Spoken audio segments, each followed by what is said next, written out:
नमस्कार. अहो, ज्ञान म्हणजे तर ताकद, नाही का? पण विचार करा, हेच ज्ञान जेव्हा गर्वाचं, अहंकाराचं रूप घेतं, तेव्हा काय होतं? आज आपण श्री गुरुचरित्रातल्या अशाच एका जबरदस्त अध्यायाबद्दल बोलणार आहोत. एक अशी कथा जिथे दोन महाविद्वानांच्या गर्वाचा सामना होतो, तो थेट खऱ्या ज्ञानाशी, खऱ्या विवेकाशी. आणि हे बघा, गर्व हे विनाशाचे मूळ आहे. काय जबरदस्त वाक्य आहे हे. बळीराजा, बाणासूर, अगदी रावण, केवढी मोठी नावंही. पण सगळ्यांचा शेवट का झाला? तर फक्त आणि फक्त अहंकारामुळे. आणि हाच इशारा आपल्या आजच्या कथेचा पाया आहे. चला बघूया, कसं दोन विद्वान ब्राह्मणांनी आपल्याच ज्ञानाला आपल्या विनाशाचं कारण बनवलं. तर गोष्ट सुरू होते ती प्राचीन विदुरा नगरीत. विदुरा नगरी म्हणजे त्या काळी ज्ञानाचं माहेरघर. आणि याच शहरात राहत होते दोन ब्राह्मण विद्वान, असे तसे नाही, तर ज्यांनी चारही वेदांवर आपलं प्रभुत्व मिळवलं होतं. पण इथेच तर खरी मेख आहे. ज्ञान तर अफाट होतं, पण त्यांच्या ज्ञानावर एका दुसऱ्याच गोष्टीने मात केली होती, त्यांच्या स्वभावाने. म्हणजे बघा ना, एका बाजूला चार वेदांचं सखोल ज्ञान आणि दुसऱ्या बाजूला कमालीचा तामसी स्वभाव आणि असा काही गर्व की त्याने त्यांना जणू आंधळच करून टाकलं होतं. आणि हाच तो विरोधाभास जो पुढे त्यांच्या पतनाचं कारण ठरणार होता. आता बघा, हा अहंकार वाढला कसा? सगळ्यात आधी हे दोघे पोहोचले थेट स्थानिक यवन राजाकडे आणि तिथे जाऊन काय म्हणाले? तर म्हणे, संपूर्ण भारतवर्षात आमच्या बुद्धीची बरोबरी करणारा दुसरा कोणी नाहीच. राजा तर प्रभावित झाला. त्याने या दोघांना चक्क हत्तीवरून मिरवलं, राजेशाही सन्मान दिला. आणि मग तर काय, त्यांना एक अधिकारच देऊन टाकला. तो म्हणजे कोणत्याही विद्वानाला हरवून त्याच्याकडून जयपत्र म्हणजे विजयाचं प्रमाणपत्र मागण्याचा अधिकार.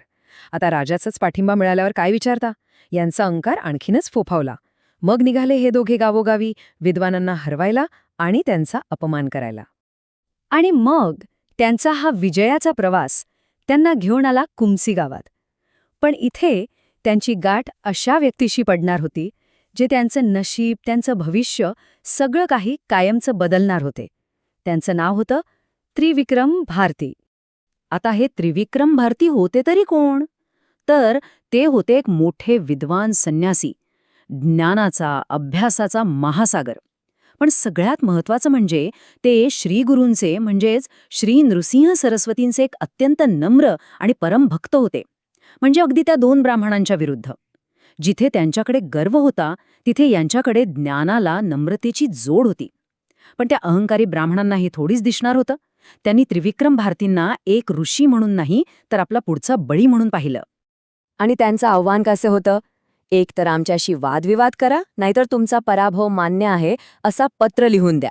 बघा, हे फक्त आव्हान नव्हतं. हा तर त्यांच्या अहंकाराचा, त्यांच्या सत्तेच्या माझाचा अगदी उघड उघड खेळ होता. ना कसला आदर, ना सभ्यता. यावर त्रिविक्रम भारती काय म्हणाले असतील? ते अत्यंत नम्रपणे म्हणाले, अहो, मी तर एक साधा भटका संन्यासी. मला वेदांमधली गहन रहस्य कुठून ठाऊक असणार? आता हे ऐकून वाटेल की त्यांनी हार मानली. पण नाही, ही शरणागती नव्हती. हे होतं त्यांच्या सखोल ज्ञानाचं प्रदर्शन. पण गर्वाने आंधळा झालेल्या त्या ब्राह्मणांना हे सत्य कुठे दिसणार होतं? ते ब्राह्मण काही ऐकेनात. तेव्हा त्रिविक्रम भारतींनी एक जबरदस्त चतुराईची योजना आखली. त्यांनी ठरवलं की या संघर्षाची जागाच बदलायची आणि मग त्यांनी त्या दोघांना गाणगापूरला घेऊन जायचं ठरवलं. कारण त्रिविक्रम भारतींना कळून चुकलं होतं की यांचा गर्व उतरवणं आपल्या हातात नाही, तो फक्त आणि फक्त एक उच्च शक्तीच नष्ट करू शकते. म्हणून ते म्हणाले, ठीक आहे, मी तयार आहे. पण या वादाचा निकाल माझ्या गुरूंच्या, श्रीगुरूंच्या उपस्थितीत पवित्र गाणगापूर क्षेत्री लागेल. काय चतुराई होती बघा. त्यांनी त्या दोघांच्या अहंकाराची दिशाच बदलली आणि ती वळवली अशा व्यक्तीकडे जो त्यावर खरा उपाय करू शकत होता. आणि मग निघाले हे तिघे गाणगापूरला. पण कसे? ते दोन अहंकारी ब्राह्मण बसले होते आरामात पालखीत आणि महान संन्यासी त्रिविक्रम भारती ते चालत होते पायी. याचा एका गोष्टीने त्यांचं चारित्र्य काय आहे हे उघड झालं. एवढ्या मोठ्या ऋषींना पायी चालायला लावणं हा केवढा मोठा अनादर होता. आणि याचा अनादरानेच त्यांचं भवितव्य जणू निश्चित करून टाकलं. इकडे गाणगापुरात ते लोक जवळ येत असतानाच श्रीगुरूंना त्यांच्या आगमनाची चाहूल लागली. श्रीगुरू सर्वज्ञ होते. त्यांना कळून चुकलं की हे ब्राह्मण वाद घालायला नाही, तर नकळतपणे स्वतःच्या विनाशालाच आमंत्रण देत आहेत. आता सामना तर होणारच होता, पण तो नक्कीच तसा नव्हता जसा त्या ब्राह्मणांनी आपल्या डोक्यात रचला होता. तर गाणगापुरात पोहोचल्यावर त्या ब्राह्मणांना वाटलं की आता मोठा वादविवाद होईल, चर्चा होईल. पण श्रीगुरूंनी त्यांना काहीतरी वेगळंच दिलं. त्यांनी दिलं शाश्वत ज्ञान, एक मौल्यवान उपदेश. श्रीगुरूंनी काय सांगितलं? त्यांनी स्पष्ट केलं की विनाशाचं खरं मूळ काय आहे. ते म्हणाले, बौद्धिक गर्व हाच खरा विष आहे.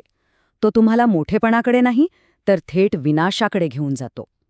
म्हणजे बघा, श्रीगुरूंनी त्यांच्या आव्हानाला उत्तरच दिलं नाही.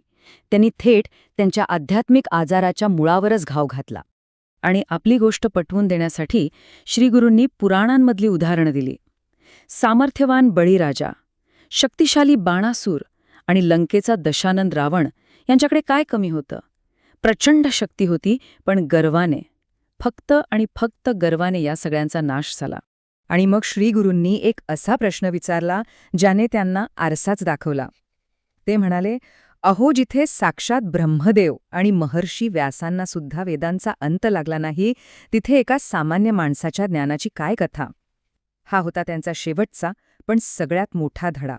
खरा ज्ञानी तोच ज्याला हे कळतं की आपलं ज्ञान किती तोकडं आहे. आता खरं तर इतका मोठा उपदेश ऐकल्यावर कोणीही नम्र व्हायला हवं, नाही का? पण नाही. ते ब्राह्मण गर्वाच्या इतके आहारी गेले होते की त्यांच्यावर कशाचाच परिणाम होत नव्हता. श्रीगुरूंच्या उपदेशाचा त्यांच्यावर काहीच परिणाम झाला नाही. उलट त्यांचा अहंकार आणखीनच पेटला. त्यांनी श्रीगुरूंचाच अपमान करायला सुरुवात केली आणि उलट मागणी केली की तुम्हीच तुमचा पराभव मान्य करा. म्हणजे विचार करा, गर्वाने त्यांना ज्ञानासाठी जणू बधीरच करून टाकलं होतं. त्यांना आता काही शिकायचंच नव्हतं. त्यांना फक्त आणि फक्त आपला विजय हवा होता. आणि इथेच एक मोठा प्रश्न उभा राहतो. श्रीगुरूंनी त्यांना तारण्याची, त्यांना वाचवण्याची शेवटची संधी दिली होती. तरीही त्या ब्राह्मणांनी असा मार्ग का निवडला जो सरळ त्यांच्या विनाशाकडे जात होता? त्यांचा हा हट्ट हाच पुढच्या अध्यायातील एका नाट्यमय घटनेची पार्श्वभूमी तयार करतो. आणि शेवटी या अध्यायाचं सार काय? तर असं मानलं जातं की ह्या कथेवर भक्ती ठेवली तर आपल्या मनातलं अज्ञान आणि अहंकार दूर होतो आणि ज्ञानासाठी एक खरी प्रामाणिक तळमळ निर्माण होते.